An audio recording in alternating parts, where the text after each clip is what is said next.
Terima kasih masih di Sindo Malam. Pemirsa, seorang keluarga kuli bangunan di Jombang, Jawa Timur syok dan menangis saat mendapat tagihan listrik sebesar 7 juta rupiah.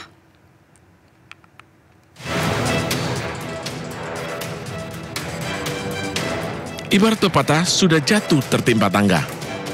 Menimpa Nur Hayati, 48 tahun, warga desa Dapur, Jambon, Jombang. Setelah dituduh mencuri listrik dan harus membayar 7 juta ke PLN, ibunya yang shock meninggal dunia.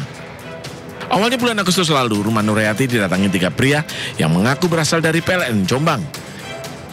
Ketiga pria tersebut menyebut ada lubang sebesar lidi pada meteran dan menuduh Nur Hayati mencuri listrik. Ketiganya langsung meminta Nur Hayati membayar denda 7 juta rupiah. Karena tidak bisa memberi uang yang diminta, ketiga orang tersebut langsung memutus aliran listrik di rumah Nur Hayati tanpa ditunjukkan bukti pencurian listrik yang dituduhkan. Nur Hayati tetap diwajibkan membayar 7 juta karena dianggap telah mencuri listrik sejak tahun 2017. Nur Hayati berharap PLN meninjau ulang tuduhan pencurian. Karena setiap bulan rumahnya rutin didatangi petugas PLN yang melakukan pengecekan meteran. Seharusnya kalau ada pencurian, sudah ditegur. Alasannya ada di bawah lubangan, di bawah cover. Ada lubang? Iya. Nah, siapa yang bikin lubang itu? Tidak tahu, saya kan orang awam. Tidak tahu, ya cukup-cukup sini, PLN-nya itu. Terus langsung diputus? Langsung diputus, terus saya suruh ke sana. Saya tanyain, kenapa ngipitan mbak? 7 juta niku. 7 juta? Okay.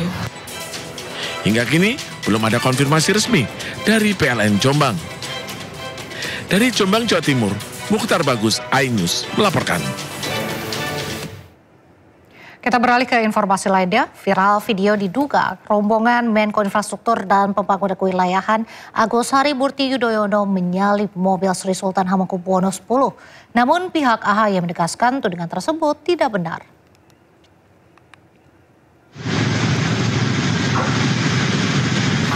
Sebuah video menunjukkan mobil Gubernur Daerah Istimewa Yogyakarta Sri Sultan Hamengkubuwono ke-10 disalip rombongan Totot Wukuk di jalan raya viral di media sosial.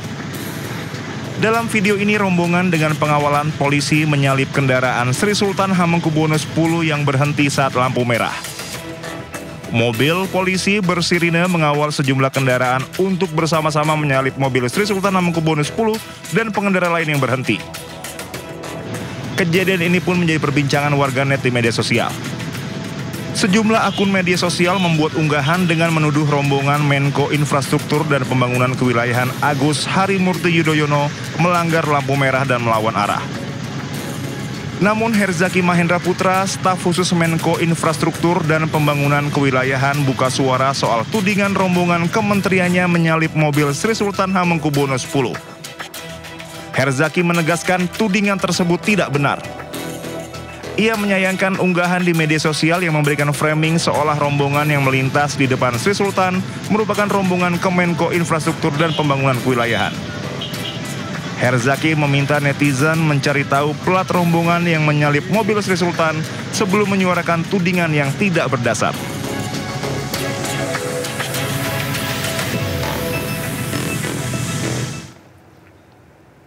Ustadz kondang Yusuf Mansur kembali menjadi sorotan publik setelah video siaran langsungnya viral di media sosial. Dalam siaran langsungnya, Yusuf Mansur menawarkan doa khusus bagi donatur melalui aplikasi pembayaran miliknya. Boleh. 1.000 pakai Patreon boleh loh, ya kan Din? 1.000 boleh pakai Patreon. Ustaz kondang Yusuf Mansur kembali menjadi sorotan publik setelah video siaran langsungnya viral di media sosial. Aksi tersebut memicu kontroversi karena sebagian warganet menilai tindakannya menyerupai praktik jasa doa berbayar. Dalam video yang beredar, Ustaz Yusuf Mansur menawarkan doa khusus bagi penonton yang berdonasi dengan jumlah banyak melalui aplikasi pembayaran miliknya. Setelah viral, Ustaz Yusuf Mansur memberikan klarifikasinya melalui rekaman audio bahwa video viral dirinya tersebut adalah video lama dan bukan merupakan praktik jasa doa berbayar. Itu video lama dan saya kan emang suka bercanda kayak gini lah, bawain martabak dulu lah kalau mau didoain. Masa iya gitu minta martabak. Sini transfer dulu. Gitu, habis itu suka bercanda. Enggak, masa iya cuma 1 juta 2 juta. Yang bener 20 juta gitu, 2 miliar gitu, bercanda. Dan waktu itu kerangkanya lagi ngetes fitur transfer antar pengguna Rp1 perak. Jadi ngedorong semua jajal gitu. Nah, dalam proses semuanya ngejajal, saya ngomong soal doa, sekalian doa dah gitu. Yang transfernya nggak Rp1, lebih ntar saya doain gitu. Asli bercanda nggak? Tahun berapa tuh ya? Zaman itu fitur gitu nggak ada, cuman antar perbankan kan. Belum bisa app zaman itu tuh. Gitu. Wallahu a'lam bishawab. Saya emang suka bercanda begitu dan bercanda serius itu. Misalkan kalau makan apa, udahlah nggak usah bayar kita mah, saya aja nggak pernah bayar, yang bayar panitia. Canda. Iya.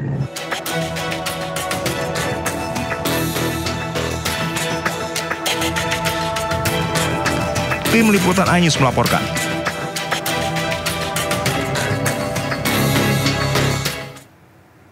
Informasi lain, pemirsa, dinilai hanya membuat gaduh. Menteri Keuangan Purbaya berencana membubarkan Satgas BLBI.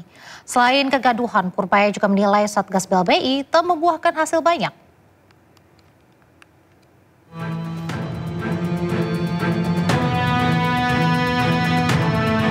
Menteri Keuangan RI Purbaya Yudi Sadewa membuka peluang membubarkan Satuan Tugas Penanganan Hak Tagih Negara Dana Bantuan Likuiditas Bank Indonesia.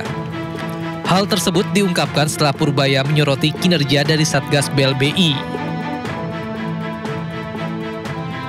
Purbaya ungkapkan hasil yang didapat oleh Satgas BLBI tidaklah banyak.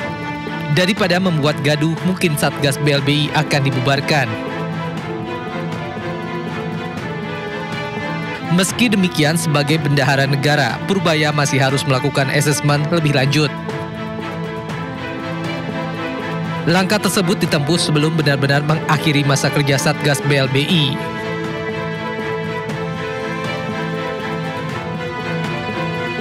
Sebelumnya, Purbaya menyoroti data yang dirilis Jaksa Agung Muda Bidang Perdata dan Tata Usaha Negara Kejaksaan Agung RI yang mencatat pencapaian Satgas BLBI sepanjang 2024 substansial meliputi uang tunai dan aset tanah.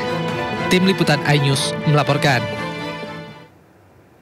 Suasana politik tanah air kembali diwarnai saling sindir antara Presiden Republik Indonesia Prabowo Subianto dan lawannya pada Pilpres 2024 Anies Baswedan. Keduanya sama-sama melontarkan pernyataan yang membuat publik kembali mengingat ketegangan hubungan mereka dan dinamika panggung Pilpres 2024. Kita bersatu sekarang untuk bangsa dan negara.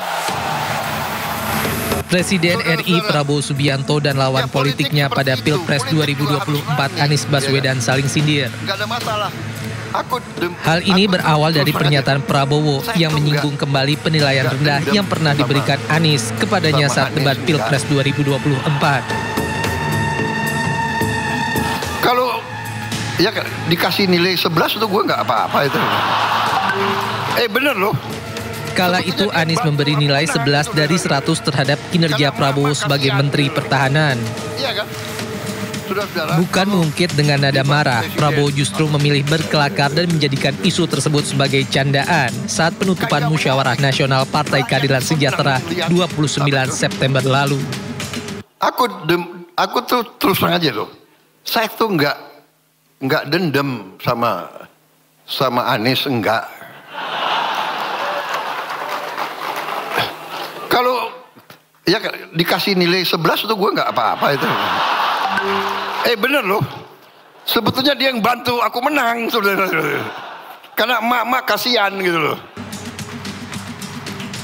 Di balik gurauan itu, Prabowo menekankan kedewasaan politik dengan menerima kekalahan secara lapang dada.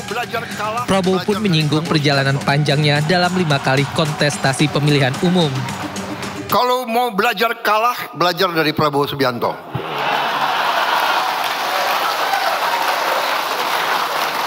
Lima kali pemilihan, 4 kali kalah. Sindiran ini pun tak dibiarkan berlalu begitu saja. Dalam kesempatan berbeda, Anies Baswedan pun mengajak masyarakat mengawasi dan menagih janji pemerintah. Hal ini disampaikan Anies saat menjadi pembicara dalam dialog kebangsaan di Semarang, Jawa Tengah. Kalau belum terasa tuntas, tagih. Misalnya, rencana membangun 3 juta rumah per tahun.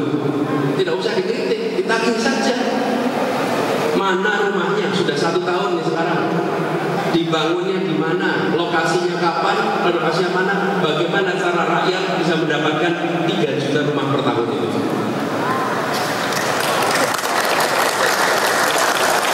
Bukan kritik ya. Itu namanya mendukung dan meminta